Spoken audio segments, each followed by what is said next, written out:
Désolé, c'était pas du meilleur goût pour celles et ceux qui mangent. J'ose pas vous dire bon appétit quand même, mais ça ne nous dérange absolument pas, hein. C'est le principe des cafés collapse. On se réunit dans un lieu convivial pour parler de choses qui sont pas spécialement badines. Pour celles et ceux qui viendraient pour la première fois, bienvenue. Quand même quelques mots sur la collapsologie, comme je le fais en général au début des séances. La collapsologie, c'est une idée qui a progressé de façon assez fulgurante depuis qu'on a créé les cafés il y a un peu plus d'un an et demi. Quand on les a lancés, on passait un petit peu pour des uluberlus apocalyptiques. J'avais été qualifié d'ange de la mort par un élu écolo dans une conférence. C'est pas très grave. Maintenant, on n'en est plus là. En un an, indépendamment des cafés collapse de Grenoble, bien entendu, l'idée a progressé dans les médias grand public. Par exemple, ce mois-ci, la collapsologie fait la couverture de Philosophie Magazine. Depuis plus d'un an, sur France Culture, il y a très très régulièrement des émissions là-dessus.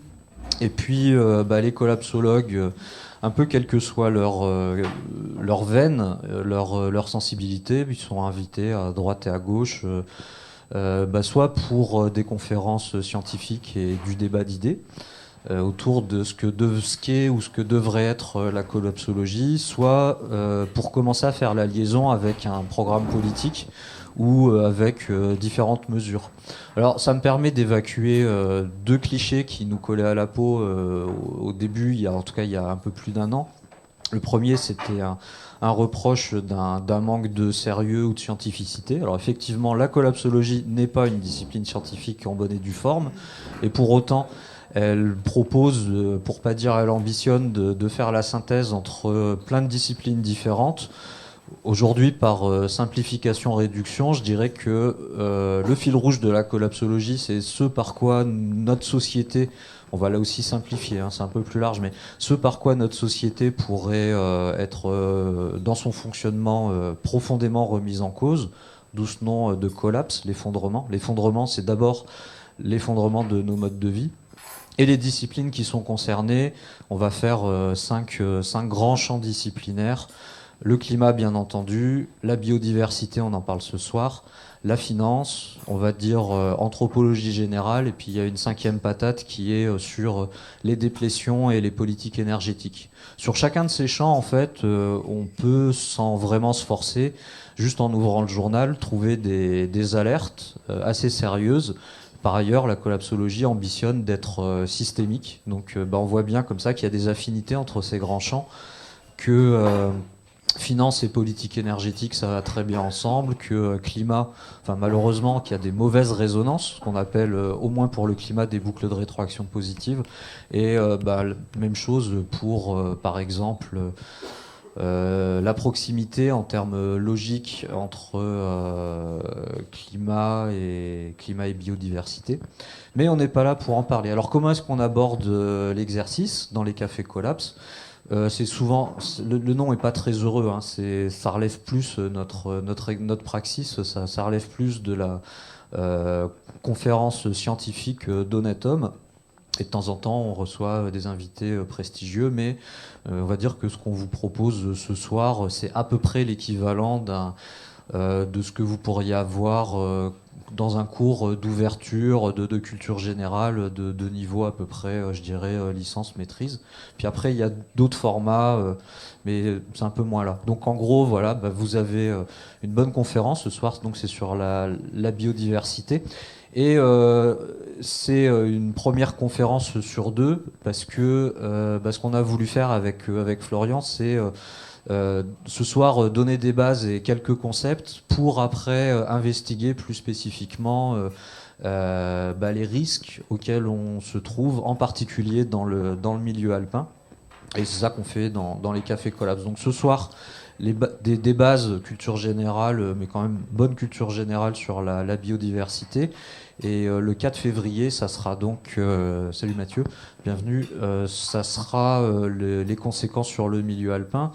Mais je vous avoue que pour avoir préparé la conf avec Florian un petit peu, Les nouvelles sont pas spécialement légères et badines. Alors vous allez me dire si vous découvrez que c'est propre à la collapsologie, je sais pas. On est en tout cas inégaux dans la réception de ces considérations. Moi, j'ai pas trouvé ça super facile à entendre. Donc encore une fois, désolé si vous êtes à table, mais ça sera, ce sera pas ultra badin. Alors on commence toujours. Alors justement, comme ça sera pas spécialement léger. J'ai voulu faire une toute petite variation ce soir sur la première rubrique des séances. D'habitude, de séance en séance, on remet le prix de la mauvaise nouvelle qu'on a vu depuis la dernière fois. Et on appelle ça le Pablo du mois ou le Pablo de la séance. Alors ce soir, ça ne sera pas une mauvaise nouvelle scientifique, ça sera deux verbatims plutôt d'orientation politique. Comme je vous le disais, l'idée collapsologique progresse, tant et si bien que ça suscite des réactions chez différents publics. Donc j'en ai pris deux là ce soir qui m'ont très récemment attiré l'oreille. On a un Auguste et un Pierrot. Alors l'Auguste, disons, ça sera, on va l'appeler le Rabbi de la crèche. Pierre Rabhi, il a qualifié la collapsologie de distraction. Je pense qu'il a trouvé ça intéressant dans une interview. Et dans la même interview, en fait, quand on lui demande ce qui lui donne de l'espoir, il dit « Ce sont toutes les personnes au sein de la société civile qui créent et agissent intelligemment pour anticiper et devancer l'effondrement du système. » Il me semble que c'est un peu ce qu'on essaye de faire en collapsologie, mais toujours est-il que, il dit après, quelques paragraphes après, pour moi la collapsologie apparaît un peu comme une distraction, car le problème est beaucoup plus vaste que de parler collapsologie et d'effondrement, blablabla. Et il finit par les mamans et papas qui voient leur enfant mourir de faim se fichent de la collapsologie. C'est aujourd'hui qu'il faut résoudre le problème. Il ne faut pas se dire on est impuissant, non, on est puissant. Donc ça, c'était Pierre Rabhi. Et il a un homologue, alors Yannick Jadot. Alors Yannick Jadot, il en mériterait un de Pablo de la semaine, mais lui, c'est pour l'ensemble de son œuvre déjà, parce qu'il est quand même assez coutumier du fait. Et là, donc, il nous explique en septembre 2009 que il ne faut pas foutre la trouille aux gens. Effectivement, si vous êtes un petit peu conséquent et que vous avez le sens des proportions par rapport à ce qu'on va raconter ce soir, moi je pense qu'il y a de quoi avoir soit la trouille, soit les abeilles, pour le dire avec une métaphore animalière, pour pas dire être un peu en colère. En tout cas, c'est des sentiments que je repousserai pas. Et donc sur France Inter, il y a quelques jours, il nous explique que il n'y a pas de fatalité, nous ne sommes pas condamnés à aller vers 2, 3, 4 ou 5 degrés. Bon, apparemment, c'est assez indistinct pour lui, le quantum du réchauffement. Et après, donc après, il y a plein de considérations sur la puissance quand même. Il est en train de mettre un peu d'eau dans son vin. Je ne veux pas d'un discours politique qui nous paralyse. Je sais toute la puissance de la réflexion autour de la collapsologie. Sous-entendu, il est quand même au courant qu'on est un peu plus pris au sérieux qu'il y a quelques temps, mais après il nous explique que la lutte contre le réchauffement est une occasion de s'offrir un avenir bienveillant. Je ne sais pas si on est plus ou moins bienveillant à 2 degrés ou à 5 degrés. J'espère qu'un jour on aura l'occasion de lui demander. Donc ça c'était après le Rabbi de la crèche, le Jadot du village, et nous voilà rendus. Et puis on va commencer donc avec une distraction d'1h30. Je vous souhaite une bonne distraction. Là, vous allez voir, pour ce qui est de l'avenir bienveillant, on est sur des bases assez élevées avec le sujet de ce soir, avec notre ami Florian Alberto, qui va, donc là, on dégrossit les principaux concepts. Alors Florian, il a comme beaucoup de gens qui sont ici, d'abord il se réduit pas évidemment à la surface de ce qu'il va nous montrer, mais il était dans les cafés collab, je pense, pour la première fois quand on rencontrait les gilets jaunes. C'était une autre distraction, ça, j'imagine. Et donc, à cette occasion, on a sympathisé. Et puis, Florian, il est docteur en biologie, il connaît très bien les thématiques de ce soir. Il a bu des bières avec nous, et puis maintenant je sais pas jusqu'où il se considère collapso ou pas, mais il va nous le dire. Et puis surtout, il est expert du sujet. Allez. Merci Nicolas pour cette introduction. Bonsoir à tous. Donc ce que je pourrais peut-être rajouter, c'est quoi la collapsologie. Moi, ça m'a intéressé il y a un peu plus d'1 an de ça. parce que ça permettait d'avoir une vision assez large sur les problématiques, les risques systémiques qu'on pouvait avoir. Et j'avais contacté Pablo Servigne l'année dernière parce qu'on voulait faire un festival Gilets jaunes et faire intervenir des gens sur différentes questions politiques, mais aussi sociales. Et moi, ça m'aurait intéressé de faire venir Pablo. Il n'a pas pu venir parce qu'il était déjà overbooké, mais il mettait ses diapos à disposition sur son site. Et donc, je les avais récupérés. Et finalement, je m'étais emparé du sujet avec mes lectures. Et puis, c'est des problématiques pardon, qui me parlaient déjà auparavant. Et donc, à l'occasion, c'était mi-mai l'année dernière, j'avais pu présenter ce que c'était la collapsologie aux amis Gilets jaunes et à d'autres. Je l'avais fait aussi à une occasion au lycée où j'enseignais. Et en fait, je suis venu, c'était en octobre, pour un café collapse qui était sur les low-tech. Et en buvant une bière à la fin du café collapse, je disais, moi, j'aimerais bien faire à d'autres occasions des présentations sur ce que c'est la collapsologie. Ce qui n'intéresse pas les cafés collapse a priori, puisque j'imagine que tout le monde ici est assez bien informé. Par contre, d'ailleurs, si vous avez des réseaux pour faire des présentations sur la collapse en général, moi, je serais assez partant. Et il y a un réseau qui se monte nationalement en ce moment avec Pablo Servigne, qui est toujours ultra demandé. Et donc, pour répondre à ces demandes, il y a des gens un peu partout sur le territoire. Nicolas nous a rejoint il n'y a pas longtemps pour pouvoir faire des conférences sur ce sujet-là. Mais à la fin donc, du Café Collapsotech, en discutant, c'est notamment Seb et Guillaume Mandril qui m'avaient proposé, comme je leur avais expliqué que j'étais écologue de formation, de m'emparer du sujet de la biodiversité, qui n'avait pas encore été traité à l'occasion des Cafés Collapse. Et donc ce que j'ai fait, et de manière concomitante, j'ai eu l'occasion de faire un cours sur cette question à la fac. Donc ça a été en une semaine, un peu plus après le Café Collapse. J'ai monté ce cours et je l'ai fait à l'université, donc c'était fin octobre. Et ensuite, donc, j'ai contacté Nicolas en lui proposant de le faire. Et donc c'est ça que je vais vous présenter ce soir. Donc comme vous expliquait Nicolas, et pour rassurer ceux qui sont encore à table, encore en train de manger, il n'y aura pas grand-chose d'écœurant comme l'image de l'ours blanc auparavant ce soir. Puisque la séance de ce soir, ce qu'on avait décidé, c'était donc de scinder en deux, comme Nicolas vous l'a dit, avec des définitions, des explications du fonctionnement des écosystèmes. Donc ça, moi, ça me vient de mon parcours universitaire et d'autres lectures peut-être un peu plus larges, mais essentiellement de mon parcours universitaire. C'est pas forcément le cœur de mon sujet de recherche sur lequel j'ai travaillé en thèse et en post-doctorat. Mais voilà, c'est quelque chose dont je me sentais de m'emparer, et donc c'est ça que je vais vous présenter ce soir. Définition, concept, fonctionnement des écosystèmes. Il y aura une petite vidéo à un moment qui fera un entracte, et puis on aura une petite ouverture à la fin sur des questions que je qualifierais de politico-philosophiques de notre rapport à la nature. Et donc pour ceux qui sont intéressés plutôt par les conséquences des changements, ce qu'on appelle changements globaux, sur la biodiversité, ce sera dans 2 semaines, le mardi 4 décembre. Donc c'est là où il faudra peut-être manger avant de venir. Alors, une petite chose à dire en préambule, c'est que l'exercice de conférencier, c'est un petit peu de la navigation en solitaire de manière verticale. Et moi, personnellement, je ne suis pas forcément fan de ça. Donc plus il y a d'interactions entre vous et moi, et plus ça sera sympa pour moi. Il y a des interactions que je vais stimuler, et puis toutes les questions, remarques sont les bienvenues. Levez la main si à un moment il y a quelque chose que vous souhaitez que j'explicite plus en détail. Donc première question, c'est quoi la biodiversité? Est-ce que vous pourriez me donner, vous, une définition de ce qu'est la biodiversité? Alors si quelqu'un me donne la bonne définition tout de suite, ça va gâcher le plaisir, mais... Alors on peut faire un petit peu d'étymologie pour commencer. Bio, diversité. Ouais.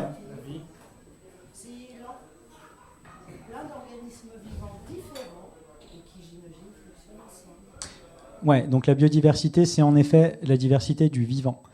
Mais il y a une définition qui a été proposée début des années 90, qui l'a définie à 3 niveaux différents. Est-ce que vous sauriez retrouver ces 3 niveaux? Ces 3 échelles, en fait. Je crois que Nicolas, tu levais la main.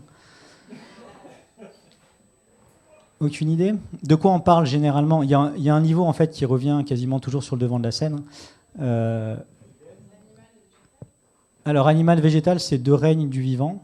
Ça, on reviendra un peu dessus. Mais par contre, il peut y avoir de la diversité animale et de la diversité végétale. Alors, c'est souvent le niveau qu'on oublie le plus. La diversité génétique, c'est à l'intérieur des espèces, ce qui peut expliquer des différences entre individus. Ouais, ça, c'est le niveau le plus bas. Et donc, si je dis que c'est à l'intérieur des espèces, le niveau dessus, c'est les espèces en tant que telles. Donc on peut mesurer dans un champ, dans une forêt, la diversité en insectes, par exemple. On peut s'occuper, généralement, on garde un seul taxon, un seul groupe. On ne fait pas un inventaire complet, surtout si on s'attaque aux micro-organismes. Seb ? Et la diversité des écosystèmes, c'est Super, c'est celui qui nous manquait. Donc voilà, pour partir de l'échelle la plus large, à l'échelle de la planète, donc il y a des biomes qui sont des grands ensembles de végétation en lien avec le climat. Mais à l'intérieur de ces biomes, on trouve plusieurs types d'écosystèmes. Par exemple, milieu alpin, la vallée de Grenoble, quel écosystème pourrait vous venir en tête ? Allez, s'il vous plaît. Alors on me dit, c'est marrant, mes élèves de seconde me disaient aussi souvent la montagne. Et la montagne, Tourbière, ouais, original, pas mal, merci. Tourbière, qui est un milieu très humide où la décomposition se fait assez mal. Ouais. Il y en a une au Peuil. Ouais, Peuil. Ouais, il y en a quelques-unes, mais de moins en moins. Elles sont souvent de plus en plus asséchées. Et la montagne n'est pas un écosystème, puisque dans la montagne, vous allez avoir des forêts, des prairies, des écosystèmes qui vont être caractéristiques des zones rocailleuses ou même des falaises. Donc en fait, un écosystème, ça peut être une forêt, mais il y a différents types de forêts suivant le versant, le type de climat. Une prairie, il ne faudrait pas oublier les écosystèmes aquatiques aussi, parce que nous, en tant qu'animaux terrestres, on a tendance à mettre de côté rivières, lacs, étangs. Et dans la mer, il y a les écosystèmes propres au littoral ou au grand fond. Donc, on a bien nos 3 niveaux de la biodiversité. Donc les écosystèmes, comme je disais, forêt, pelouse, rochers, zones humides. On en reparlera dans 2 semaines, des zones humides. C'est particulièrement intéressant. Des éboulis, des rivières, des lacs. Au niveau des espèces, ce qui est assez intuitif, c'est que plus on est à large échelle et plus on a d'espèces, puisque plus on a d'écosystèmes. Donc là, vous avez un exemple, par exemple, sur l'arc alpin, 3500 espèces végétales recensées, 2500 seulement dans le département des Hautes-Alpes, enfin seulement, c'est toujours pas mal, et 1500 autour du col du Lautaret. Et donc pour finir, le niveau génétique avec des différences qui peuvent être entre populations, mais surtout entre individus qui composent ces populations. Alors, la diversité génétique, on la zappe souvent. Moi, j'ai choisi de faire une petite diapo dessus. Alors déjà, parce que c'était un peu le cœur de mes recherches. Et puis, c'est important quand même de savoir de quoi il s'agit. Donc, vous savez que tous les êtres... Alors, ce qui définit un être vivant, c'est le fait d'avoir une structure cellulaire. Ça peut être une seule cellule, comme une bactérie, ou pluricellulaire, comme nous-mêmes. Et dans cette cellule, il y a de l'ADN. L'ADN, c'est la molécule qui contient l'information génétique. En l'occurrence, cette information génétique, c'est à certains endroits de l'ADN des gènes qui permettent d'exprimer des protéines. En fait, nos cellules, elles font essentiellement ça.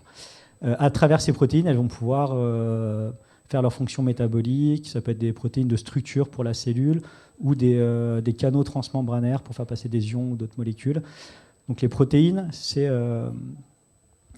essentiel au fonctionnement cellulaire. Et donc l'ADN... L'ADN, donc vous savez par exemple que le génome humain, c'est 3 milliards à peu près de paires de bases. Et entre tous les gens présents dans cette salle, il y a 99,9% de cet ADN qui est strictement identique. En fait, ce qui va changer, c'est essentiellement des mutations ponctuelles. Et par exemple, c'est l'exemple que je prends toujours avec mes élèves, parce que oui, je suis prof remplaçant en SVT en lycée en ce moment, et je traitais justement cet après-midi notamment de ces questions. Si on prend la couleur des yeux, pour faire simple, on va dire que c'est codé par un gène, donc qui code pour une protéine, et là, dans la salle, on va avoir des yeux marrons, des yeux verts, des yeux bleus.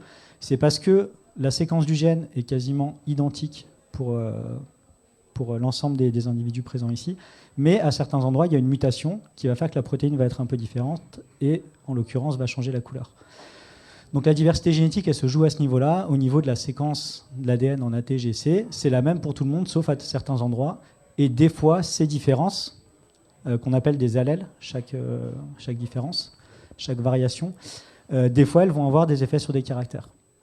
Si ce caractère est important en fait, pour la survie et la reproduction des individus, dans ce cas-là, la sélection va pouvoir, la sélection naturelle, va pouvoir agir sur la diversité génétique de la population. Et donc l'exemple que vous voyez derrière moi à gauche, c'est donc on va dire que c'est une bactérie, c'est juste un rond, qui au début est de couleur gris clair. Il y a 2 mutations, une qui l'a fait devenir blanche, une qui l'a fait devenir noire.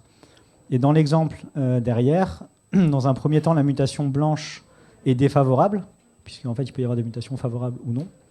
En théorie, elles arrivent par le hasard. Donc, elle est éliminée. Et par contre, les deux autres mutations sont maintenues dans la population.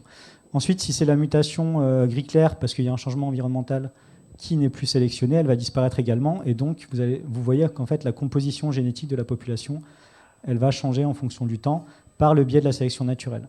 Mais donc, les mutations arrivent par le hasard et elles confèrent des avantages ou des désavantages qui feront que la population évoluera au fil du temps.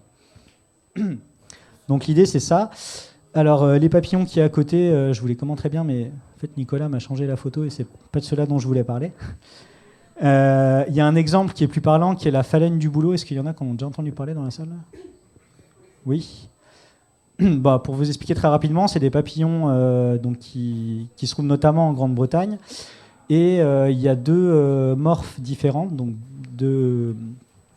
en fait, c'est deux couleurs différentes. Il y en a qui sont noires et d'autres qui sont de la couleur de l'écorce du bouleau quand elle est recouverte de lichen. Et en fait, en Grande-Bretagne, ils se sont rendus compte que suite à la pollution massive qui a eu lieu à la moitié du 19e siècle, le lichen, qui est une espèce très sensible en fait, à la pollution, a disparu du tronc des arbres. Et donc les papillons blancs en fait, se faisaient plus repérer par les prédateurs que les papillons noirs, qui étaient apparus par mutation. Et donc en fait, on a vu un basculement complet de la couleur des populations, du blanc vers le noir. Et suite à la dépollution, le lichen est revenu, et finalement les papillons noirs ont pas disparu complètement, mais sont revenus à des fréquences très faibles. Donc, dernière chose à vous dire, c'est que cette évolution en fait, au sein des populations, alors pour pas vous mentir, la sélection naturelle, c'est une force évolutive majeure. Il y en a une autre qui s'appelle la dérive génétique, dont je préfère pas vous parler ce soir. Mais il y a aussi les mutations donc, qui amènent de la diversité. Et puis les phénomènes de migration entre populations, ça peut aussi jouer sur les niveaux de diversité. Tout ça pour dire que si on a des populations qui s'isolent à cause de barrières géographiques, ce qui était le cas par exemple au dernier âge glaciaire il y a 20 000 ans, les glaciers ont fait refluer les populations vers le sud. Et on a une espèce de papillon d'ailleurs où un groupe s'est réfugié en Italie, l'autre dans les Balkans. Ils étaient donc isolés par la mer Adriatique. Et ils ont évolué tellement longtemps séparément que par dérive et par sélection naturelle, leur ADN en fait est devenu incompatible. Donc quand finalement il y a eu le réchauffement et que les populations sont remontées vers le nord et sont re-rentrées en contact, pardon, il y avait une incompatibilité. Donc on avait bien deux espèces qui s'étaient formées. Donc dernière chose, la diversité génétique et son évolution, ça peut amener à l'émergence de nouvelles espèces.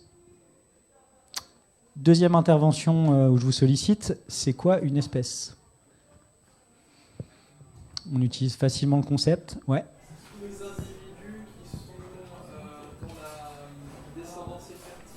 Ouais, il y a un bon élément de réponse en tout cas. Donc le fait que les individus déjà puissent se reproduire, avoir une descendance fertile, à cela rajouter le fait que la descendance elle-même doit être fertile, ce qui permet d'éliminer, de considérer par exemple que le lion et le tigre, qui peuvent se reproduire et donner des ligres ou des tigrons, les tigrons ou les ligres, eux, sont stériles en fait. Donc on peut avoir des descendants, des hybrides, mais il faut que les descendants eux-mêmes soient fertiles. C'est le cas aussi pour le mulet ou la mule entre cheval et âne. Et j'ai découvert aussi qu'il y avait des hybrides entre... Pardon ? Baudet ? Voilà, c'est celui-là que j'allais dire en plus. Antilope et vache. Ouais, l'homme s'amuse à faire des expériences parfois un peu bizarres. Ok, ceux-là je les avais pas. Zèbre et cheval, j'ai vu il y a pas longtemps. Ouais. C'est joli d'ailleurs comme hybride, mais par contre ça restera stérile. Ouais. Donc il y a la question de la reproduction, mais vous doutez bien que les botanistes et les systématiciens qui ont fait le catalogue du vivant, qui ont classifié par espèce, c'est pas forcément le premier critère qu'ils ont regardé. Ils n'ont pas forcément trouvé un zèbre et une antilope, c'est avec la vache. Bref, le premier critère c'était quoi? La ressemblance morphologique, quoi. La classification s'est d'abord faite sur la ressemblance morphologique, mais on s'est rendu compte que pour certaines espèces, en fait, des fois même, il y a une identité morphologique complète. Elles se ressemblent, mais quand on regarde au niveau de l'ADN, du génome, on aura des différences. Et on verra qu'il y a deux groupes de composition génétique complètement différentes, voire des nombres de chromosomes différents. Donc ça indique en fait qu'on a des espèces, on appelle ça crypto-espèces d'ailleurs. Et donc l'ADN a pas mal fait évoluer la systématique ces dernières années. Donc en plus des caractères morphologiques, on a pu ajouter Donc des informations sur la reproduction en fait, des différents groupes. Donc voilà, en fait, il y a plus d'une vingtaine de définitions différentes d'espèces. Celle que j'ai choisi de retenir ici, c'est que les individus présentent des caractéristiques morphologiques proches et sont potentiellement interfertiles. Et c'est vrai que normalement, il faut rajouter que leur descendance le soit aussi. Bon, l'illustration, c'est les pinsons de Darwin, pour ceux qui connaissent. Quelque chose à rajouter, et sur lequel je vais un petit peu insister sur la diapo d'après, c'est que les individus d'une espèce ont le même ancêtre commun, le même groupe d'ancêtres communs, une espèce ancestrale en tout cas. Et en fait, c'est vrai pour tout le vivant.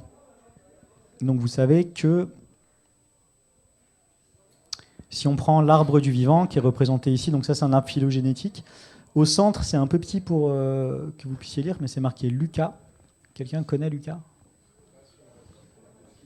Last Universal Common Ancestor. Donc l'ancêtre universel commun, le premier en fait. On dit last, c'est last en anglais, mais le premier, donc en fait, c'est l'origine de la vie qui ensuite a donné toute la diversité du vivant qu'on peut voir aujourd'hui. Donc en fait, 2 espèces prises au hasard. Alors c'est vrai pour les hommes et les grands singes, mais c'est aussi vrai pour l'homme et la vache, et les plantes aussi. Le vivant, en fait, on considère, en tout cas, c'est une hypothèse, qu'il y a une seule origine au vivant. Donc une origine qui daterait d'il y a 3,8 milliards d'années. Et oui, on connaît les espèces ancestrales essentiellement à travers des données fossiles. Donc en fait, donc c'est surtout pour les animaux et pour les plantes, ce qui était assez gros. On a moins d'informations sur les micro-organismes. Et c'est comme ça qu'on a pu savoir que les reptiles et les oiseaux descendaient des seuls dinosaures qui ont survécu. Donc ça, c'était l'idée qu'en fait, on voit la biodiversité actuelle, mais c'est important de se rappeler que dans le passé, ça a beaucoup évolué. Et donc, c'est cette petite histoire du vivant en très bref que je me propose de vous faire maintenant. On considère que l'âge de la Terre, c'est environ 4,5 milliards d'années. Donc ça met un sacré recul. Sur la gauche, vous pouvez voir une frise chronologique où en fait il y a une première ligne en fait où le rose commence. On est à 4,5 milliards d'années. Et vous voyez que la ligne d'en dessous, elle provient que de la partie de droite. Okay, et c'est vrai à chaque fois. Donc c'est des effets de zoom de ligne en ligne. Okay. Et globalement, moi, ce que je voulais surtout que vous reteniez de cette diapo, c'est que on considère que le premier être vivant ressemblait à plutôt de loin que de près, mais à quelque chose de type bactérien, prokaryote. Prokaryote, c'est juste qu'il n'y a pas de noyau dans lequel il y a l'ADN, pas de chloroplaste, pas de mitochondrie, pour ceux qui voient ce que c'est. Je ne vais pas insister là-dessus. Mais en gros, voilà, une bactérie, donc une membrane avec son ADN et ses protéines pour fonctionner. On peut penser que c'était une bactérie qui utilisait des ions, des minéraux en fait en suspension dans l'océan. Et ensuite, il y a 3,5 milliards d'années, les premières bactéries photosynthétiques. Il y en a qui mangent de la spiruline ici ? Donc la spiruline est une bactérie, une cyanobactérie qui est capable de faire de la photosynthèse. Elle n'a pas de la chlorophylle, elle a un autre pigment qui lui permet de capter la lumière, qui est de couleur un peu bleu cyan, d'où le nom. Donc première bactérie photosynthétique. Ensuite, les premiers organismes eucaryotes. Alors du coup, ça va me permettre de vous resituer un peu ce que je disais juste avant. On considère que les organismes eucaryotes ils sont arrivés par endosymbiose, c'est-à-dire que des organismes de type bactérien en auraient phagocyté ce qu'on appelle d'autres, donc englobé, et généralement ils faisaient ça pour les digérer. C'était de la prédation entre bactéries. Sauf que on a une endosymbiose qui s'est produite parce que la bactérie qui a été phagocytée a été conservée. En l'occurrence, c'est la mitochondrie des cellules eucaryotes. La mitochondrie, elle est capable de faire la respiration cellulaire. En gros, c'est cramer du glucose pour faire de l'énergie, pour faire simple. Et donc, tous les eucaryotes, normalement, ont des mitochondries. Et certains d'entre eux ont également phagocyté des cyanobactéries. C'est ce qui a donné les chloroplastes des algues et des végétaux qu'on voit actuellement. Donc on considère qu'en fait, ces compartiments cellulaires, ils sont arrivés par phagocytose et endosymbiose. Et puis, on était toujours sur des organismes unicellulaires. Vous savez que les paramécies ou les amibes, aujourd'hui, c'est des eucaryotes unicellulaires. Mais il y en a qui sont mis à faire des groupes de cellules, à fonctionner en organismes à se différencier en différents types de tissus et donc à donner des organismes multi- ou pluricellulaires. Et puis, date importante, il y a 450 millions d'années, la colonisation des milieux terrestres. Donc ça a été grâce à la libération en fait, d'oxygène dans l'atmosphère, qui par les rayons ultraviolets a été transformé en ozone et qui a permis en fait, de protéger les terres émergées du bombardement nocif du Soleil. Donc colonisation des milieux terrestres. Et alors j'avais un petit tableau mais qui prenait trop de place, donc je vais vous le faire un peu de tête. Pour s'intéresser qu'aux végétaux et animaux, en fait les végétaux, les premiers qui ont colonisé les milieux terrestres, c'était plus ou moins des mousses, ce qu'on appelle les bryophytes. Ensuite sont venus les fougères, puis les gymnospermes, donc c'est la famille des conifères. Et ensuite, les plantes à fleurs, il y a seulement 90 millions d'années, les angiospermes, qui sont à la fois ce qui fait majoritairement notre pelouse, les arbres, feuillus. Et donc, au niveau. Donc, ça, c'était pour les végétaux. Au niveau animal, on considère que les premiers animaux qui ont conquis les terres émergées, c'était plutôt ce qui se rapprocherait des amphibiens actuels. Qui avait le problème en fait de devoir s'adapter à un milieu où il n'y avait pas forcément de l'eau partout, et on voit que les amphibiens encore aujourd'hui ils pondent leurs œufs dans des flaques d'eau, et ils ont une peau recouverte de mucus qui les oblige en fait à rester dans des milieux assez humides. S'en sont suivis les reptiles. Alors j'ai plus exactement les années en tête, donc je préfère pas vous des millions d'années. Je préfère pas vous donner, mais juste pour voir au sein donc des vertébrés. Les reptiles qui, eux, avaient des œufs qui supportaient la sécheresse. Ensuite, il y a eu les oiseaux et les mammifères qui sont apparus, ceux-là, je m'en souviens, il y a 225 millions d'années. Donc tout ça pour vous raconter un peu l'histoire bref et rapide. Diversification et complexification des formes de vie, mais aussi entrecoupées avec des crises biologiques majeures. Donc il y en a 5 qu'on a relevées de par le passé, des crises un peu moins graves entre-temps. Et la dernière, vous savez que c'est celle qui a vu les dinosaures disparaître. Et donc les mammifères ont pu s'imposer à ce moment-là, mais il y a eu les reptiles et les oiseaux qui proviennent de certains dinosaures. Ok. Donc du coup, c'est quoi un écosystème ? Bon, là, je ne vous pose pas la question, on peut avancer directement dessus. Donc il y a cette image, ce schéma là qui vous représente un écosystème forestier. Ce qu'on voit, c'est qu'il y a des espèces de différents types. Donc il y a des végétaux aquatiques à droite, il y a des petites plantes, il y a des arbustes, il y a des grands arbres. Donc on a un milieu aquatique avec des poissons. À droite, on a des mammifères, on a des insectes, on a la faune du sol, et j'en reparlerai tout à l'heure, des oiseaux. Vous voyez qu'il y a des relations, des interactions en fait, entre ces espèces. Et donc l'écosystème, c'est l'ensemble des espèces, plus le milieu en fait, dans lequel elles évoluent, auxquelles elles sont adaptées. Donc le milieu, c'est les conditions de climat, type de sol, conditions physico-chimiques, température, humidité, etc. Et donc c'est ce qu'on appelle le biotope. En plus de ça, les communautés d'espèces, la biocénose, c'est ces deux ensembles qui permettent de définir un écosystème. Et donc, oui, on a plusieurs groupes taxonomiques. Et comme je vous disais, ce que vous voyez sur le schéma, c'est qu'il y a des interactions entre les espèces. Donc les espèces ont des rôles au sein de l'écosystème et elles peuvent avoir des interactions entre elles. Donc c'est ce que je vais vous développer maintenant. Le type d'interaction qu'on peut avoir entre espèces, c'est un truc qu'on nous apprend, peut-être pas à la maternelle, mais sûrement au collège. C'est ce qu'on appelle les chaînes alimentaires, ou réseaux plutôt alimentaires. Alors, il faut à ce moment-là que j'insiste sur le fait que dans un écosystème, on a besoin de producteurs primaires, puisque ça va être les organismes qui vont être capables, à partir de matières minérales et de sources d'énergie, de produire de la matière organique. Alors la matière organique, rapidement, je vous ai parlé de l'ADN et des protéines. À ça, les grandes familles, donc c'est ADN, protéines, glucides et lipides, les sucres et le gras. C'est important là. Et donc, si on n'a pas de producteur primaire, on ne peut pas avoir de vie dans un écosystème donné.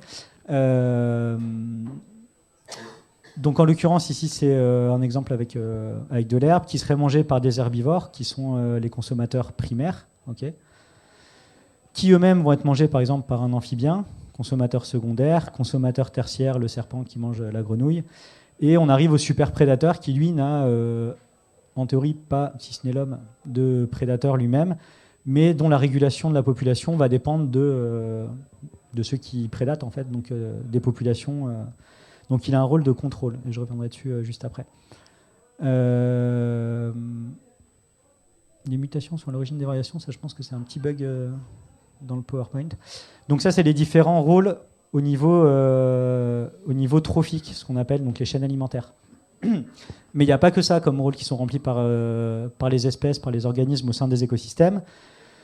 Il y a plein de fonctions, et je vous en ai listé quelques-unes différentes, donc on appelle des rôles fonctionnels. Vous avez en haut à gauche 2 bactéries nitrifiantes, donc qui sont responsables de la décomposition de l'ammoniac en nitrate dans les sols et qui rendent le nitrate disponible, donc pour la consommation en azote des plantes. Elles sont hyper importantes. À droite, c'est le casse-noix moucheté qui a un lien très étroit avec le pin sambro puisqu'il consomme ses graines, mais en fait, il est malin, il en planque un petit peu partout dans son territoire. Puis là où il est malin pour le pin sambro, c'est qu'il en oublie quelques-uns. Et donc, ça permet en fait de disséminer les graines du pin. C'est aussi la même chose avec le jet des chênes. D'ailleurs, c'est des corvidés tous les deux. Donc, un rôle de dissémination des graines. La photo en bas à gauche, c'est des nodules racinaires. Donc là, c'est des bactéries qui se mettent dans les nodosités, qui sont capables de fixer l'azote atmosphérique et de le mettre à disposition des plantes en échange de matière carbonée. Ensuite, la photo en bas au milieu, c'est des plantes en coussin. Elles sont assez typiques des milieux montagnards. Alors, je ne dis pas de bêtises, ce serait plutôt dans l'alpin et le subalpin. Donc, qui poussent de manière très compacte, notamment pour se protéger du froid et des ultraviolets. Et en fait, comme petit à petit elles se décomposent, elles sont capables en fait de plus ou moins faire leur sol autour du coussin, enfin et dans le coussin. Et elles offrent aussi un microclimat propice à la germination de graines d'autres espèces en termes d'humidité, de matière organique. Et ça, c'est ce qu'on appelle de la facilitation. Donc dans le milieu végétal, on considère qu'il y a de la compétition entre les espèces pour les ressources, mais elles peuvent aussi se filer des coups de main, et c'est notamment sous ces effets d'aide à la germination. Donc c'est ce qui est illustré ici. Vous avez plusieurs espèces qui ont poussé dans le coussin de l'espèce qui est au centre. Et puis le dernier rôle qu'on a forcément facilement en tête, c'est la pollinisation, en l'occurrence essentiellement par les insectes. Donc voilà, ça c'est des services que les espèces rendent entre elles, des interactions. Et une manière en fait de classifier ces interactions, c'est de regarder en fait entre deux espèces, quand on les prend 2 à 2, est-ce qu'elles ont des effets positifs ou négatifs sur l'une et sur l'autre. Donc la pollinisation, ça pourrait être vu comme du mutualisme, puisque l'abeille récupère du pollen et du nectar, et en même temps elle rend le service d'aider la reproduction de la plante. Donc le mutualisme, c'est un cas de relation d'interaction bénéfique entre les deux espèces. Il y a le cas du héron pique-bœuf aussi, qui mange les tiques ou les mouches qui viennent sur les bœufs, zébus, ou notamment en Afrique. J'ai perdu le nom de l'espèce. On peut l'avoir aussi en Europe. D'ailleurs, apparemment, c'est une espèce en partie invasive, j'ai vu l'autre jour. Toujours est-il que donc, le héron débarrasse le bœuf de ses parasites. Et en même temps, il se nourrit. Il a moins de distance à faire pour aller pour chercher à manger. Donc, c'est un rapport gagnant-gagnant. Et puis, la symbiose, je pense que vous connaissez tous, c'est non seulement une relation, une interaction qui est bénéfique aux deux, mais qui est exclusive. Et les deux espèces ont besoin l'une de l'autre pour survivre. Donc, ce que je viens de vous présenter juste avant, les nodosités racinaires, c'est un cas de symbiose. Alors, le neutralisme, on peut passer dessus parce que c'est juste qu'il n'y a pas d'interaction entre deux espèces. Donc, à la fois, il y a plein d'exemples et on ne saurait même pas lesquels citer. Le commensalisme, c'est une relation positive pour une espèce, mais qui n'impacte pas l'autre. Donc, on peut penser à toutes ces espèces qui sont inféodées au milieu urbain, qui peuvent manger nos restes, puisqu'on se permet d'avoir des déchets encore assez riches, notamment en matière organique. Et donc, les blattes, les pigeons, les rats sont des espèces commensales par rapport à l'homme. L'amensalisme, c'est à l'inverse, une espèce, ça lui fait pas d'impact, et l'autre, c'est un effet négatif. On peut penser au piétinement par les herbivores ou par les randonneurs. Ça marche aussi. Bon, prédation, parasitisme, je pense qu'il n'y a pas besoin d'insister. Hein. Parasitisme, c'est une relation durable, okay, qui mène pas forcément... Enfin, il y a parasite et parasitoïde en fonction de si ça tue ou pas l'hôte.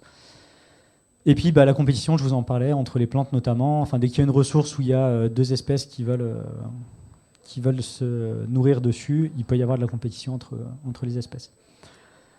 Donc c'est des interactions qui peuvent aussi varier dans le temps et dans l'espace en fonction de la disponibilité des ressources notamment. Et puis ce que vous voyez à droite, je ne le commenterai pas plus que ça parce que de toute façon il est assez lisible, mais j'aimais bien son côté gris-bouillon qui montre un réseau d'interactions. Donc là c'est en milieu océanique, marin. Je ne saurais même pas vous dire quelles espèces, mais ça montre un peu la complexité des interactions qu'il peut y avoir dès qu'on est sur des dizaines d'espèces qui interagissent. Donc ça peut être très très complexe à étudier. C'est quoi l'échelle de ton schéma là? Ça va en combien d'espèces? Alors j'ai pas vraiment plus d'informations que ça, mais chaque point en fait central, chaque nœud plutôt, c'est une espèce. Après, il peut y avoir des micro-organismes ou des organismes de petite taille, et puis au milieu le requin, la baleine. Il n'y a pas d'indice là, sur la taille des organismes, mais il peut y en avoir de toute taille. Ouais. Est-ce que c'est peut-être très naïf comme question, je suis désolé, mais est-ce que c'est pas complètement arbitraire de définir à la limite d'un écosystème? Il n'y a pas toujours des flux entrants et sortants, des communautés à l'extérieur? Non, c'est pas naïf du tout. Du coup, c'est une très bonne remarque. Les écosystèmes, ils sont pas indépendants les uns des autres. Et j'avais pensé à un moment rajouter une diapo, mais j'ai pas vraiment de billes de sources en fait pour parler de ça, mais j'aimerais bien le rajouter parce que je vous introduisais la diversité génétique. Là, on parle des diversités spécifiques au sein d'un écosystème. Les écosystèmes interagissent entre eux. Il peut y avoir des échanges de matière. L'eau d'une rivière ou d'un fleuve du coup qui se déverse dans les océans. C'est aussi c'est un apport de matière, éventuellement d'énergie, d'organismes également. Donc oui, ça serait juste en tout cas de parler aussi de ces interactions entre les écosystèmes, mais j'avoue que là j'ai pas d'éléments pour en parler. Peut-être ce que je voulais rajouter là-dessus, c'est que c'est des manières un peu simplistes en fait, mais c'est ce que font les biologistes depuis la nuit des temps en fait. On a tendance à cataloguer le vivant. Même l'espèce, vous avez cru comprendre que c'était quand même un truc parfois un peu flou. Des fois, ça s'hybride, mais les hybrides vont avoir des descendants, mais moins viables. On est toujours des fois un peu aux limites en fait de cette capacité à cataloguer. Et là, pareil pour ces différentes interactions. Voilà, c'est des grands types en fait pour dire que c'est favorable, défavorable à telle ou telle espèce, mais c'est un petit peu simplifié. Et puis, ça, donc ce que j'avais déjà dit, que ça peut varier. En fait, une relation entre espèces peut être de type commensale et puis finalement devenir amensale ou changer en fait de type en fonction du milieu. Le comportement des espèces peut changer s'il y a moins de ressources. Au début on était potes, mais en fait après je te mange. Ce genre de cas. Pardon. Dernière diapo, après il y a le petit film qui arrive. Donc là-dessus c'était juste différents types de régulation qu'il peut y avoir dans les écosystèmes. La première, je vous disais, les producteurs primaires, ils sont essentiels. Et c'est eux qui, à travers la quantité de ressources qu'ils vont pouvoir exploiter dans le milieu, vont faire en fait la biomasse donc végétale, si on imagine une prairie par exemple sous nos latitudes. Donc c'est ce qu'on appelle le contrôle par les ressources bottom-up. Donc s'il y a peu de ressources, peu de biomasse, donc moins de ressources pour les herbivores et ainsi de suite, donc pour tous les consommateurs hétérotrophes. Et puis à l'inverse, la prédation, comme je vous disais, elle s'exerce du haut vers le bas, vers les niveaux trophiques, donc des supérieurs vers les niveaux trophiques inférieurs. Donc ça c'est le contrôle en cascade, top-down. Donc là oui, vous avez un exemple d'écosystème marin où les producteurs, c'est le plancton phytoplancton, donc qui va être globalement des algues. Essentiellement des algues et des cyanobactéries. Ensuite, le zooplancton, c'est juste les stades généralement larvaires des espèces. Je ne suis pas du tout spécialiste en océano, donc ça ne m'arrange pas de parler de ce type d'écosystème, mais on voit les différents types de consommateurs, donc larves d'insectes, crustacés, mollusques, verrons, goujons, la truite, le brochet, et donc tout en haut, je vous rappelle, les super prédateurs. Tout à l'heure, c'était un rapace de grande taille. Qui, eux, vont permettre le maintien d'un réseau trophique riche en espèces. Et donc, c'est l'exemple que vous allez voir à travers le film. L'idée, en fait, c'est qu'ils peuvent contrôler. S'il y avait, par exemple, que des producteurs et leurs herbivores, les herbivores pourraient massacrer complètement les producteurs primaires, donc la végétation. Et le fait qu'eux-mêmes aient des prédateurs et ainsi de suite, en fait, ça permet des systèmes de régulation qui évitent d'aller dans des cas trop. Si les prédateurs, si les super prédateurs disparaissent, vous allez le voir, il y a des conséquences qui peuvent être assez graves. Et donc, Nicolas, je veux bien te laisser lancer le film. En l'occurrence, c'est sur le loup du Wyoming, donc il y en a peut-être qu'on a déjà vu parler. Une petite question, précision, est-ce que tout le monde est fluent en English ou pas? Sinon, il y aura des belles images et puis on reprendra un peu. Merci.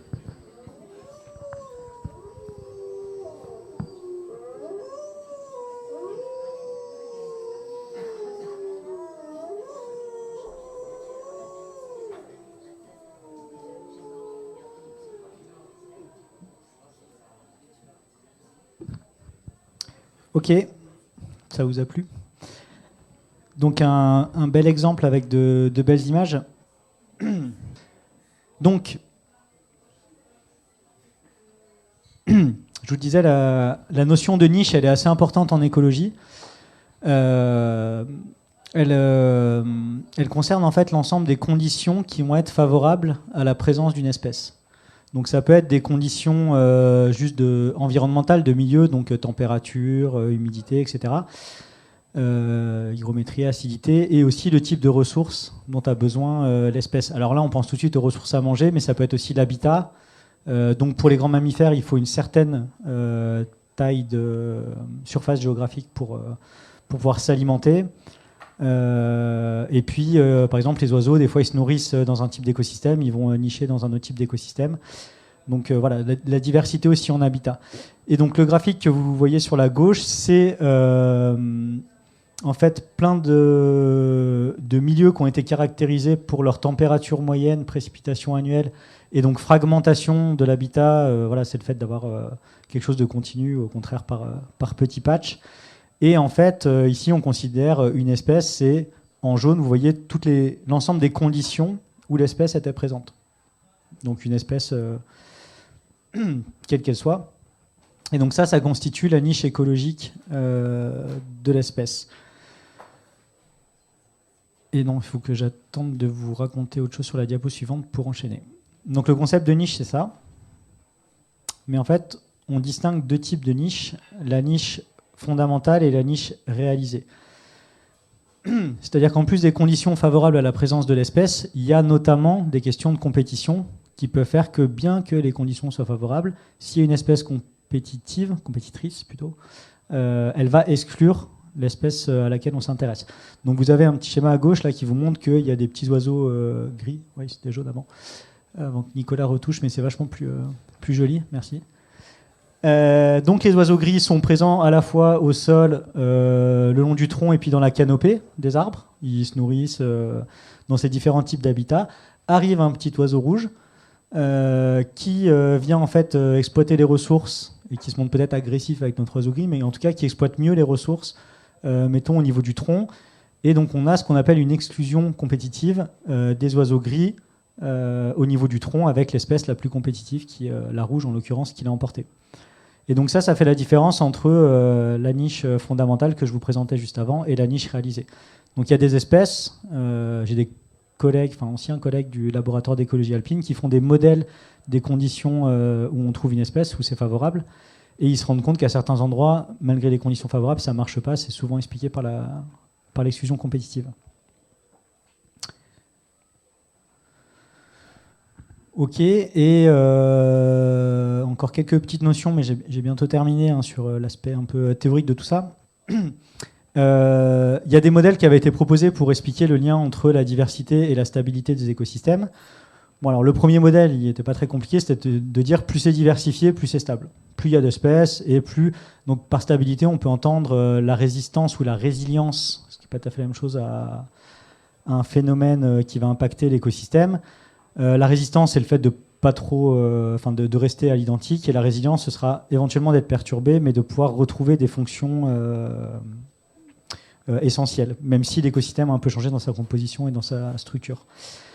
Donc ça, c'était pour le premier modèle. Et ensuite, un autre modèle qu'on compare souvent par analogie au rivet d'une aile d'avion. Donc les rivets, vous voyez tout ce que c'est, là, ce qu'on a aussi sur nos plaques minéralogiques, un peu comme des petits clous, là.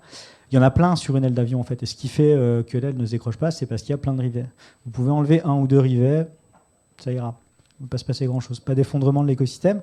Par contre, il peut y avoir un seuil, en fait, à partir duquel votre écosystème va s'effondrer. Donc c'est un peu jusqu'ici, tout va bien, et puis tout d'un coup, ça chute. Et ça peut être expliqué notamment s'il y a des redondances en termes de rôle fonctionnel entre les espèces. Des espèces, par exemple, qui pollinisent la même plante, vous en enlevez une, vous en enlevez deux, ça va. S'il y en avait 10, par contre, quand il n'y en a plus qu'une, ça peut commencer à poser des dysfonctionnements assez graves au sein de l'écosystème. Et puis, pour affiner encore un petit peu ce modèle, il y a celui qu'on appelle conducteur et passager, qui est un peu la même idée, mais en fait, on pondère les rôles fonctionnels des espèces en fonction de l'importance de ces rôles. Il y a quand même des espèces qui ont des rôles majeurs dans les écosystèmes par rapport à d'autres, et si vous perdez celle-là, votre écosystème en entier va s'effondrer. Donc c'est ce qu'on appelle couramment les espèces clés de voûte d'un écosystème. L'écosystème repose vraiment sur ces espèces. Si vous les perdez, l'écosystème viendra à s'effondrer.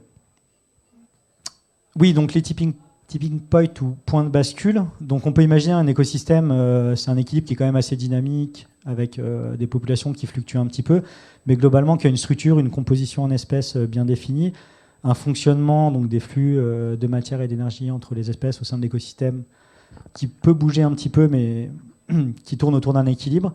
Et bon, l'idée des tipping points appliqués à un écosystème, c'est de dire, par exemple, si... alors le sol, d'ailleurs, je vous en parlerai un petit peu après, qui est fondamental, en fait, notamment pour les producteurs primaires. Si vous avez un sol qui s'érode et surtout qui se minéralise beaucoup, qui perd sa matière organique, en fait, vous allez basculer dans un type d'écosystème genre désertique ou quelque chose qui y ressemble. Avant que le sol se reconstitue, il faudra énormément de temps et d'énergie de la part des espèces qui coloniseront le milieu pour revenir à quelque chose qui ressemblait à l'écosystème initial. Il y a aussi des exemples, mais est-ce que j'arriverai à vous en trouver un concret ? On considère qu'en fait, l'évolution des différents stades de la végétation sous nos climats tempérés aboutit forcément au stade de forêt, ce qu'on appelle un climax en écologie. Donc le climax sous les climats tempérés, c'est de la forêt. Et en fait, mais j'ai pas d'exemple concret là, je suis désolé, qui me reviennent, mais je voulais vous introduire cette notion, parce qu'il y a des fois où les perturbations vont être tellement graves, notamment de la pollution, on peut penser, qu'on ne pourra pas retourner à un stade de forêt, ou en tout cas pas le stade de forêt qu'on avait à l'origine. En Méditerranée, avec les incendies, quand il y a eu le serpentérage à l'époque romaine ou grecque, là, en Méditerranée, Ouais. du coup ça a cassé la forêt initiale, Mm. il y a eu des feux, Mm.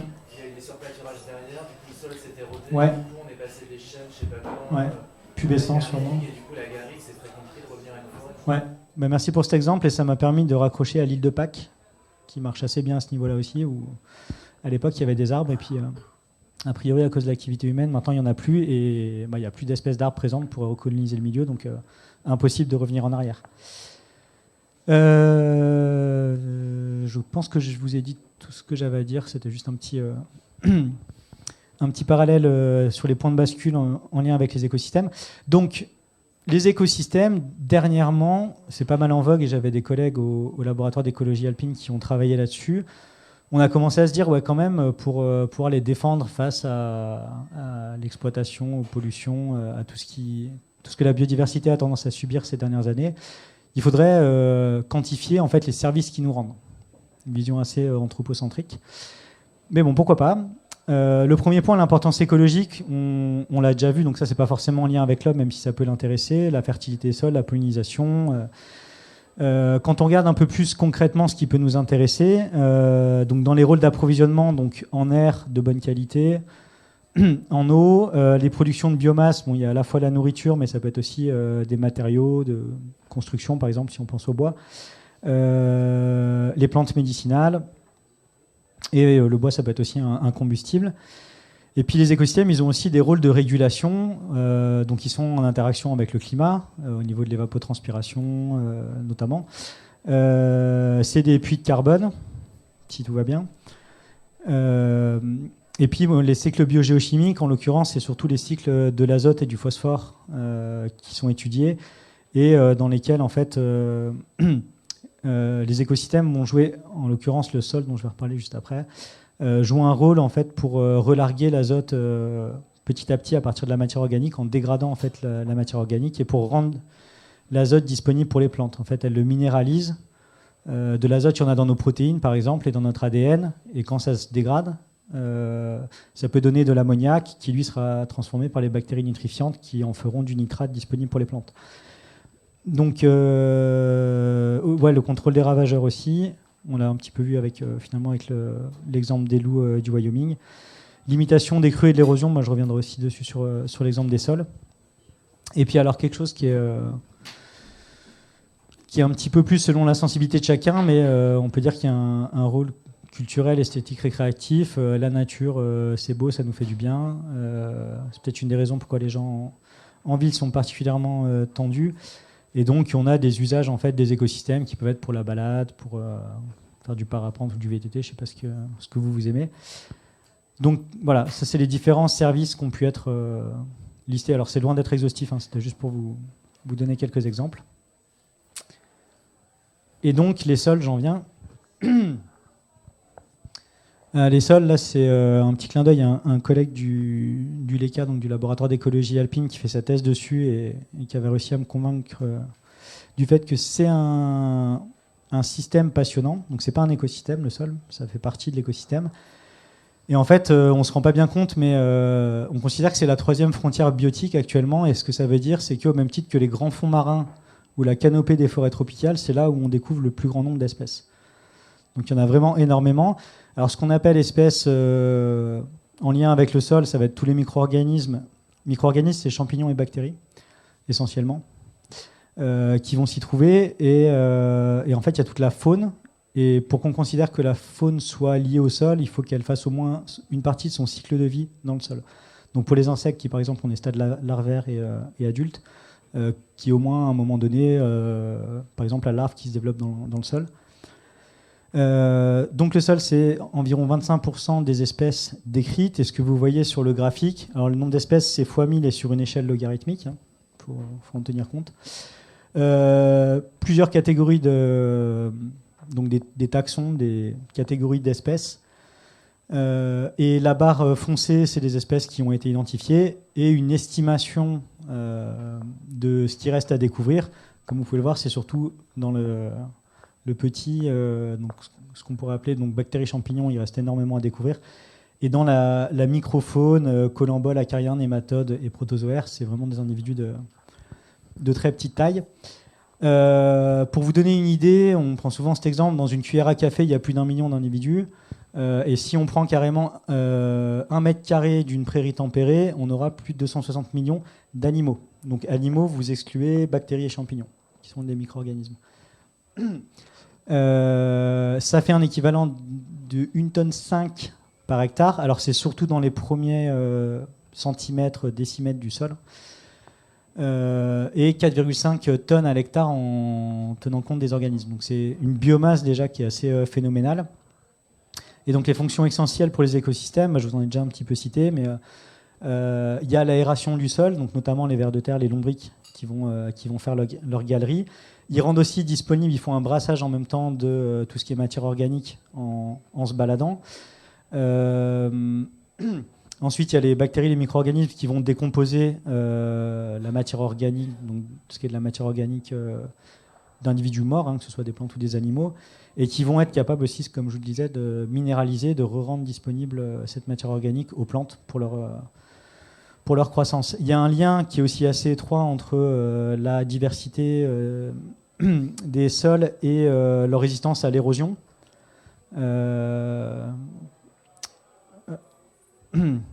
J'avais un exemple en tête, mais je vais passer dessus. Et donc voilà, ça c'est un petit aperçu général des sols. Ouais, j'ai oublié de vous donner la définition. Donc c'est un produit d'altération des roches-mères, donc la roche qui se trouve dessous, qui s'altère par des conditions physico-chimiques, qui donnent, on va dire, de la poussière minérale, plus ou moins grossière, enfin ça peut être du sable, argile, limon, et qui sous l'influence de l'eau de l'air et des micro-organismes va produire du sol. Et ce qui caractérise le sol, vous connaissez tous le terme d'humus, en fait, il y a ce qu'on appelle les complexes argilo-humiques qui vont être à la fois de l'argile et de l'humus et qui vont être capables de retenir les ions du sol et de les rendre disponibles pour les plantes. Ouais.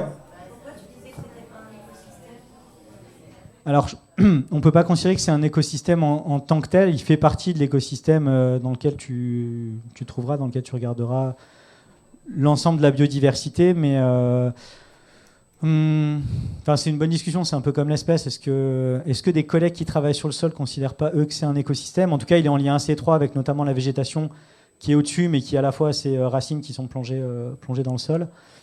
Donc, ouais, on est peut-être aux limites de la définition, en effet. Ta remarque est assez juste. Bon, quelque part, peu importe. Enfin, c'est pas. Moi, j'en fais pas en tout cas un point critique. Et puis, je voulais vous montrer quand même à quoi ça ressemble, puisque mon collègue fait des expériences avec ses étudiants où ils prennent un bout de sol, ils utilisent ce qu'on appelle un appareil de Berlez, ils le mettent dans une espèce de grand entonnoir, ils mettent de la lumière au-dessus, et en dessous, ils mettent un petit flacon avec de l'alcool. En fait, les insectes du sol ont tendance à fuir la lumière. Ils vont descendre dans l'entonnoir et finalement tomber dans le flacon d'alcool. Donc ça les tue, je ne vous cacherai pas ça. En biologie, pour étudier, souvent, on tue nos sujets d'étude. Et donc ça donne notamment cette diversité. Donc là, vous n'avez pas les lombriques, vous n'avez pas non plus les protozoaires, les nématodes, pour ceux à qui ça parle. Mais ce que je vous montre surtout là, c'est les arthropodes, qu'ils soient de petite ou de plus grande taille. Donc des acariens, on les connaît, mais donc là c'est des espèces un petit peu différentes, et on dit acariens, mais on pourrait retourner sur le graphique précédent, c'est des centaines, voire des milliers d'espèces. Donc oui, des myriapodes. Et oui, les colamboles, en fait, c'est son sujet d'étude pour sa thèse. Ça ressemble un petit peu à des fourmis, et ça a une fourche qui leur permet de faire des bonds assez impressionnants. Bref, je vais pas vous les passer tous en revue. Il y en a un dont j'hésitais à rajouter la photo parce que moi j'adore, c'est un pseudo-scorpion. Donc ça a des grosses pinces, il n'y a pas de queue avec un dard. Mais par contre, ça a des grosses pinces et des petites pinces au niveau en fait de la mâchoire. C'est assez impressionnant. Donc en fait, on découvre toute une diversité qu'on n'est pas forcément habitué à voir, même si vous connaissez tous les fourmis, les hannetons et les carabes. Il y a vraiment une diversité qui est spécifique de ces milieux. Les colamboles, on les trouve, si je ne dis pas de bêtises, que dans le sol. Donc des espèces qui sont inféodées. Ok, on touche à la fin puisqu'il y a ce petit diapo pour récapituler un peu ce qu'on avait vu. Donc les conditions en fait, de résilience d'un écosystème, ça va être d'avoir de nombreuses niches.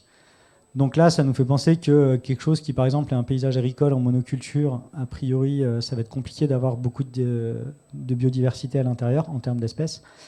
Et en termes d'écosystème aussi, du coup. Qu'il faut en fait des espèces qui soient à la fois complémentaires dans le rôle fonctionnel, il faut des espèces qui remplissent différents rôles fonctionnels, mais si possible qu'il y ait de la redondance, puisque comme je vous disais, la redondance, ça va permettre que si on perd une ou deux espèces, il y en a d'autres qui puissent toujours remplir ces rôles. Donc pareil, de tout type de niveau trophique, organisé en plusieurs réseaux, puisque là je vous parlais plutôt de chaînes, en fait...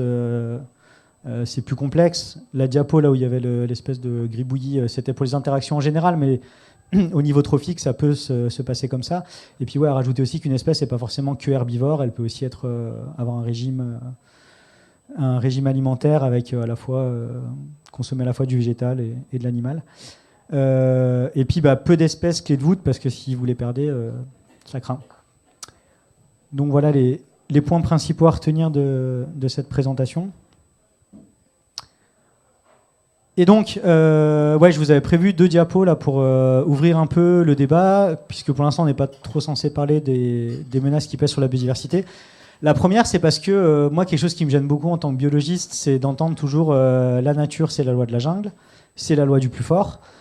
Et là-dessus, j'ai plusieurs choses à dire. La première, c'est que en tant que généticien de l'adaptation, la vision qu'on a en fait d'une sélection qui amène à un optimum, qui serait le meilleur dans tous les domaines, c'est assez propre à ce que l'homme peut faire subir aux espèces domestiques, notamment, donc les races, et on l'a d'autant plus fait ces dernières années.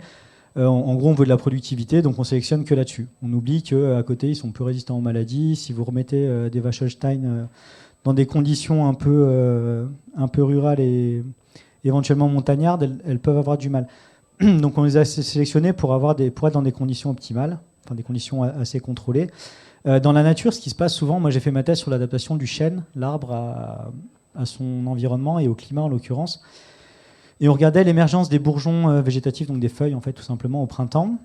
On s'est d'abord assuré en conditions contrôlées avec des individus de population de plusieurs altitudes qu'on avait des dates de débourrement qui étaient différentes entre les individus. Donc c'est ce qu'on appelle un caractère phénologique. Donc là c'est la date qu'on mesure parce que c'est en lien avec les cycles saisonniers des espèces. Et en fait ce qu'on observait c'est qu'au sein des populations il n'y avait pas une date où tout le monde était aligné, garde à vous, ils débourraient en même temps. Et la manière dont on a interprété ces résultats, c'est de se dire, en fait, le débourrement, c'est à la fois le plus tôt l'arbre va débourrer, au mieux il pourra maximiser sa saison de croissance, donc accumuler en fait de la matière carbonée par photosynthèse, et en même temps, il peut s'exposer aux gels tardifs qui peuvent massacrer les feuilles. Et donc ça peut être être une perte avec un coût énergétique assez important pour l'arbre. Et en fait, ce qui se passe, c'est qu'une année, il peut ne pas y avoir de gel tardif, donc les arbres qui ont débourré tôt vont avoir cet avantage. L'année d'après, ils se feront massacrer, donc des avantages. Et en fait, on a un maintien de la diversité dans les populations, souvent parce qu'on a ces pressions de sélection qui peuvent se compenser, en l'occurrence là dans le temps, et aussi dans l'espace. Et gel tardif peut être que sur un endroit de la population, pas l'autre.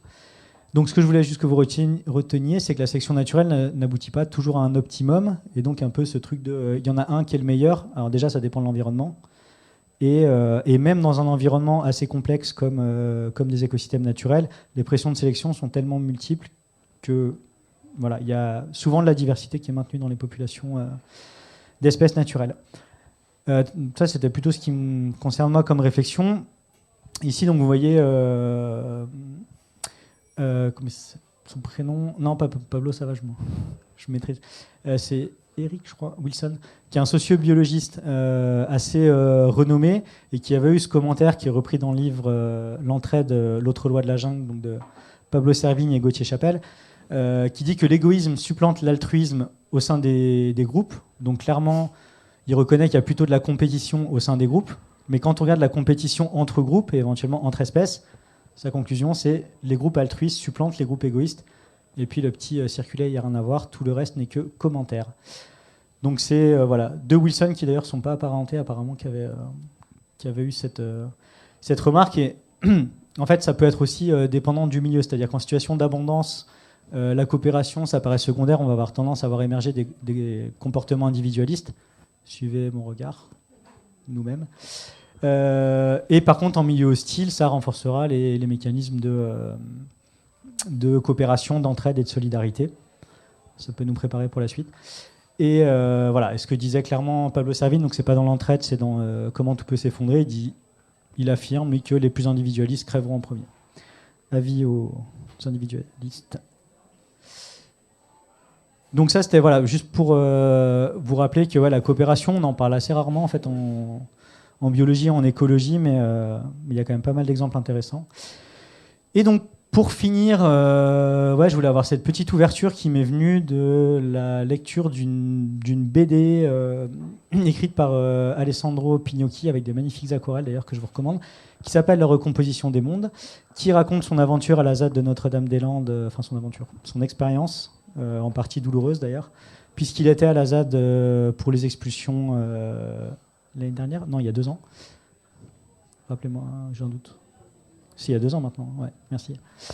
Ça passe vite. Et donc en fait, Alessandro Pignocchi, à la base, c'est un anthropologue qui s'était pas mal inspiré aussi des travaux de Philippe Descola et qui considère en fait, donc, notamment Philippe Descola qui avait été voir les Indiens Achuar en Amazonie. Donc Alessandro Pignocchi a suivi la même voie et s'est retrouvé aussi en Amazonie, où en fait ils ont constaté qu'ils avaient un rapport à la nature assez différent du nôtre. Donc là-bas, c'est des tribus qui sont animistes.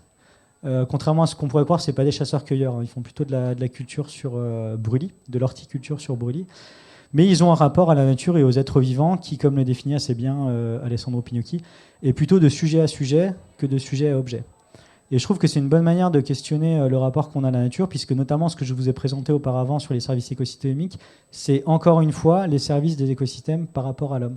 Et donc on a toujours ce rapport anthropocentré. Donc eux, ils voudraient qu'on dépasse ce qu'ils appellent la distinction entre nature et culture, où il y aurait d'un côté le monde des êtres vivants, ce grand tout, expression que Alessandro Pignocchi a l'air de détester au plus haut point, puisque ça nie les individualités.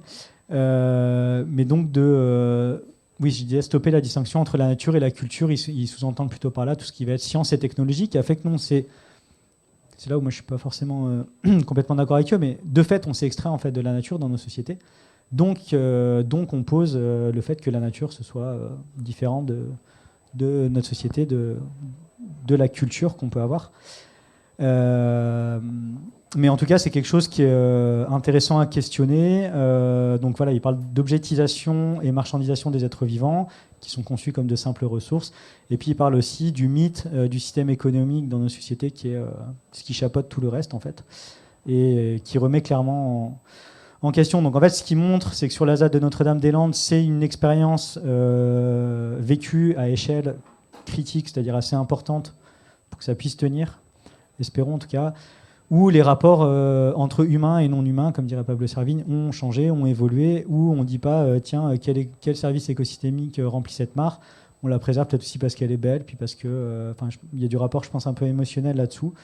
Et même pour un scientifique, je pense que c'est intéressant. Et puis voilà, ce petit slogan qui avait été mis à la ZAD de Notre-Dame-des-Landes, qui change le rapport. On n'est pas des défenseurs de la nature, en fait. On est la nature, on en fait partie, et on la défend parce qu'on se sent lié à elle, quoi. Voilà, je vous remercie, j'en ai fini.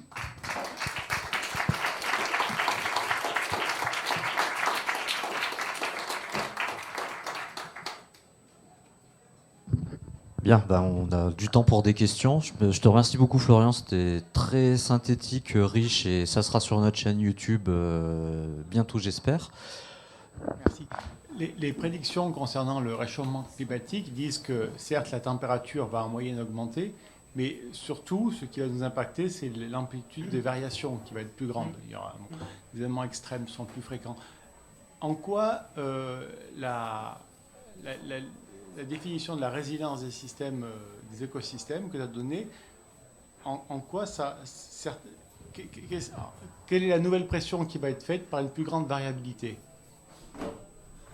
Je sais pas, je prends l'exemple par exemple de la forêt des Landes, parce que j'ai fait ma thèse à Bordeaux. Donc il y a 1 million d'hectares de pins maritimes qui sont plantés, alignés comme des platanes, on va dire, enfin non, comme des pins maritimes.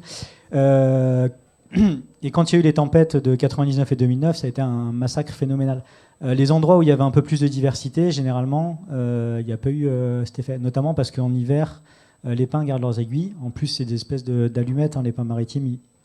Ils coupent les branches du bas, donc on a un houppier, l'ensemble des branches qui est situé tout en haut, donc pour la prise au vent et finir par terre, c'est impeccable. Les feuillus, eux, ils perdent leurs feuilles et donc leur capacité à se faire avoir de la portance au vent, donc à se faire potentiellement coucher. Après, ce qu'on sait, c'est que dans les écosystèmes perturbés, alors ça c'est un point qu'on a failli aborder avec Nicolas, il y a différents types de stratégies dans le vivant, mais bon, toujours pareil, c'est du catalogage, et les stratégies R et K, globalement, qui sont le fait de, en gros, faire plus ou moins de croissance rapide et d'investir aussi plus ou moins dans les graines. Alors, R et K, c'est vraiment dichotomique. Et les espèces qui sont capables de recoloniser le plus facilement les milieux, c'est les espèces qui justement disséminent beaucoup de graines et vont avoir une croissance rapide. Donc par exemple en forêt, quand un arbre tombe, c'est ces espèces-là, le frêne par exemple chez les arbres, qui va pousser très rapidement. Mais au fil du temps, le chêne qui prend son temps, qui est capable aussi de pousser sous un couvert, ce qui n'est pas le cas de ces espèces qui recolonisent les milieux, il va finalement supplanter le frêne, et donc on va retrouver du chêne si c'est une forêt de chêne à l'origine. Donc je pense qu'en tout cas, plus de perturbations à travers des événements climatiques extrêmes, ça peut amener ces espèces rudérales, si je ne dis pas de bêtises, en tout cas ces espèces qui ont des capacités de recolonisation à conquérir plus de milieux. Ouais.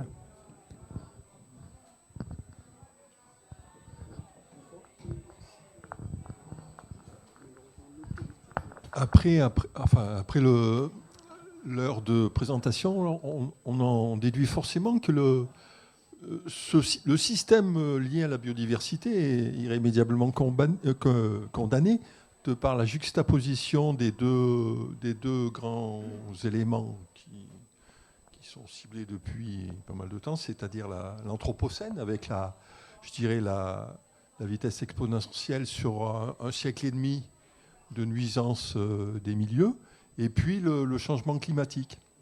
Et on s'aperçoit aussi que, parce que Nicolas évoquait les grands thèmes, les grands chapitres, hein, l'anthropologie, les gros systèmes énergétiques, enfin les ressources et réserves, et puis la biodiversité, le changement climatique. Et on s'aperçoit que cette thématique-là, la biodiversité, qui a priori est la moins importante sur le plan de la connaissance, etc., parce qu'elle a toujours été, à mon avis, bafouée au détriment d'autres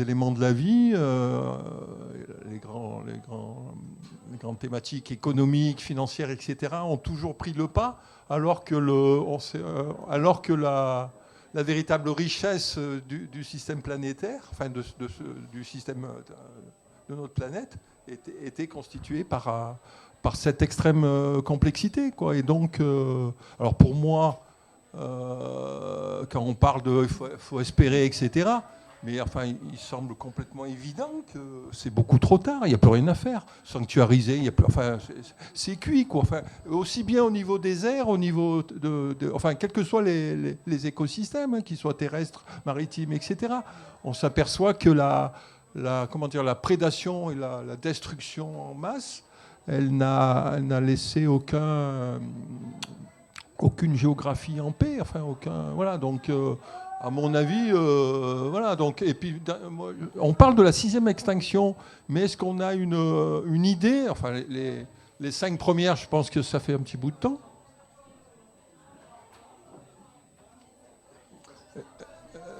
Est-ce que cette 6e extinction, qui a priori est la plus dramatique et la plus rapide, voilà, sur un laps de temps, est-ce que elle n'a aucun rapport avec les autres, à mon avis, non? Parce que, à mon avis, enfin, moi je pense que la 5e, donc c'est 65 millions d'années, hein, le Crétacé, la comète, etc.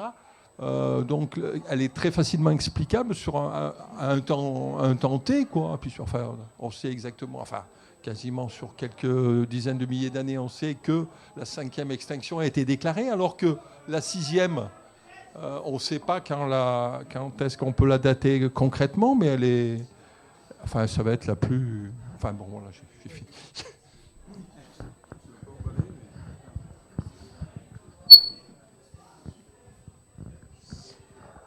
Alors, la 6e extinction, oui, c'est sûr qu'elle est certainement plus rapide que les précédentes. Et ce qui est surtout certain, c'est qu'elle est essentiellement liée aux activités humaines. Donc, d'une seule espèce, elle est capable d'impacter les écosystèmes planétaires. C'est vrai que c'est un record. On détient la médaille dans le règne vivant, dans le monde vivant. Donc oui, c'est quelque chose d'assez terrible, ce qui nous arrive, ce qu'on a fait. Pour autant, moi, je dirais pas que tout est foutu. En effet, il y a aucun écosystème qui est complètement exempt d'empreinte de l'activité humaine. On sait que le plastique, il y en a vraiment de partout au fond des océans. Et la teneur en CO2, ça concerne toute l'atmosphère. Donc à ce niveau-là, l'impact de notre espèce, il est indéniable. Moi, je pense qu'il est jamais trop tard, sauf quand il sera trop tard. C'est-à-dire que, en tout cas, se donner la chance de sauver ce qui peut être sauvable, c'est presque tout ce qui nous reste à faire, et c'est là-dedans qu'il faut aller. Alors après, on va peut-être pas parler forcément de conséquences politiques à tout ça, enfin politiques ou d'engagement. Moi, je pense qu'il faut déjà que les gens regardent leur impact quotidien, personnel, en termes de consommation, en termes de enfin tout ce qui peut impacter la planète. Et après, il y a les questions politiques qui, notamment en tant que gilet jaune, m'intéressent beaucoup, qui peuvent être un débouché, mais bon, ça risque d'être lent et c'est pas forcément le meilleur. Tu veux dire un truc, Nico ? Non, enfin, merci, c'était exactement ce que je voulais préciser. l'ordre de grandeur, c'est le temps de notre rencontre, là, ce soir, 2 heures. C'est un ordre de grandeur, hein, donc voilà, mais il y a entre 7 et 10, 12 espèces qui ont disparu. Il y a 60, l'ordre de grandeur qu'il faut avoir en sorte, en gros, animal ou végétal, largement, soit minimum 70 espèces qui disparaissent tous les jours. Et c'est pas, on parle pas d'un panda ou d'une espèce de félin qu'on trouve sympathique par anthropomorphisme, mais bah voilà, c'est en gros, et Florian est bien plus compétent que moi pour vous donner les explications, et ça fera l'objet de notre prochaine séance, mais la 6e extinction de masse, c'est ça, quoi, pour les ordres de grandeur. Il y avait une autre question, monsieur ?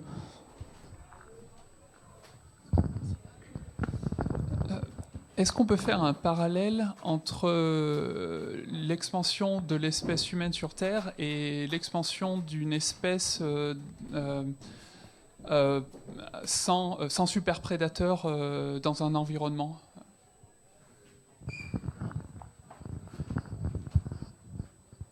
Ouais, merci. Merci pour ta question. En effet, la remarque est bonne. L'homme, c'est un peu le superprédateur des écosystèmes terrestres, puisque on se fait quand même plus trop manger par des bêtes sauvages.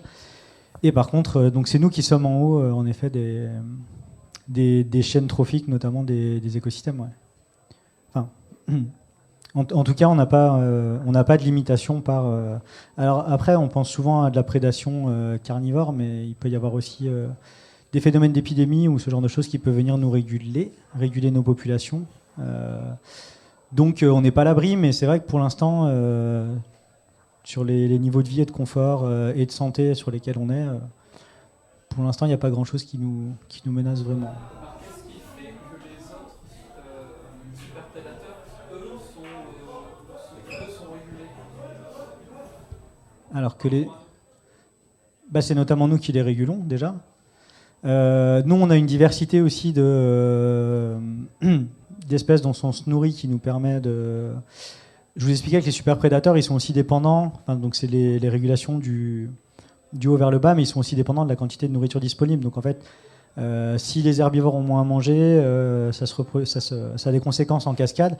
Nous, pour l'instant, c'est toujours débrouillé. Les dernières famines, ça remonte à...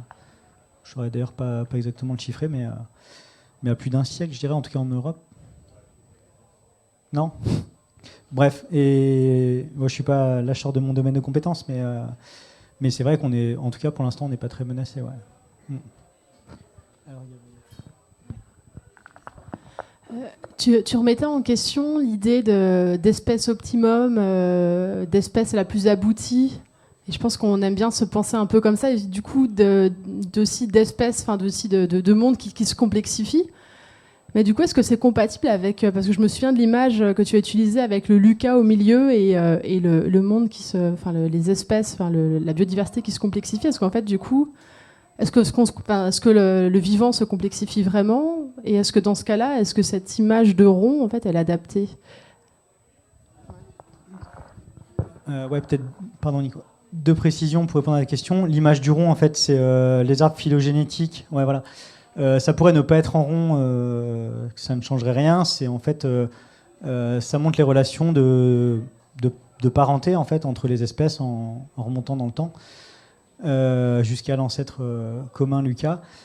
Donc là, l'image du rond, c'est juste pour occuper c'est une convention, c'est pour une manière d'occuper l'espace, de représenter. Après, ce que tu disais, j'ai pas dit qu'il y avait forcément l'espèce la plus compétitive. Quand je parlais de la compétition, je parlais plutôt au sein d'une espèce et ce à quoi la sélection pouvait aboutir en disant que l'optimum unique, ça n'existe pas. Après, sur l'espèce humaine, là on part dans des débats où j'ai pas forcément beaucoup de recul et de billes à amener. Enfin, ce qui est sûr, c'est que oui, on a cette capacité, l'espèce humaine, à inventer, à avoir des outils techniques et technologiques qui n'ont pas d'ego. Mais bon, on peut pas nier, si vous êtes présent ici ce soir, c'est qu'on voit que ça nous mène aussi à des formes d'impasse et qu'il faut réfléchir à tout ça. Et je pense que le lien, notamment avec la nature et les autres êtres vivants, ça devrait nous rendre un peu plus humbles. Je pense que c'est notamment de ça dont on a besoin. savoir d'où on vient et savoir ce qui est autour de nous et dont on dépend. Un truc que je voulais dire aussi, c'est que dans le discours en fait, de protection de la nature, on entend souvent, je me souviens notamment Aurélien Barraud qui avait ce discours-là, de la nature, c'est beau, c'est des millions d'années d'évolution. Alors ça fait fantasmer les gars, sûrement comme moi en tout cas et comme lui, peut-être certains parmi vous dans la salle, mais je pense que l'angle d'attaque qui est plus convaincant pour des gens qui captent pas. L'ours blanc en soi, on peut dire il disparaît. Bon bah voilà, déjà c'est en Arctique, c'est pas à côté de chez nous. Et puis quelle importance, quel lien affectif ou même utilitaire, marchand, on peut avoir avec lui, pas grand-chose. Mais voilà, il faut se rappeler que nos fruits et nos légumes, c'est 80%, 80% d'entre eux sont pollinisés par les insectes. Que les populations d'abeilles sont en train de s'effondrer, notamment à cause du varroa, des pesticides, etc. Et donc il y a encore les abeilles sauvages qui peuvent faire un petit peu le boulot, mais si on perd le service de pollinisation de ces espèces-là, on est vraiment mal barré, quoi. C'est Einstein qui disait que quand les abeilles auront disparu, il restait 3-4 ans à l'humanité. Donc voilà, il y a aussi ces notions-là qui sont importantes. Ouais.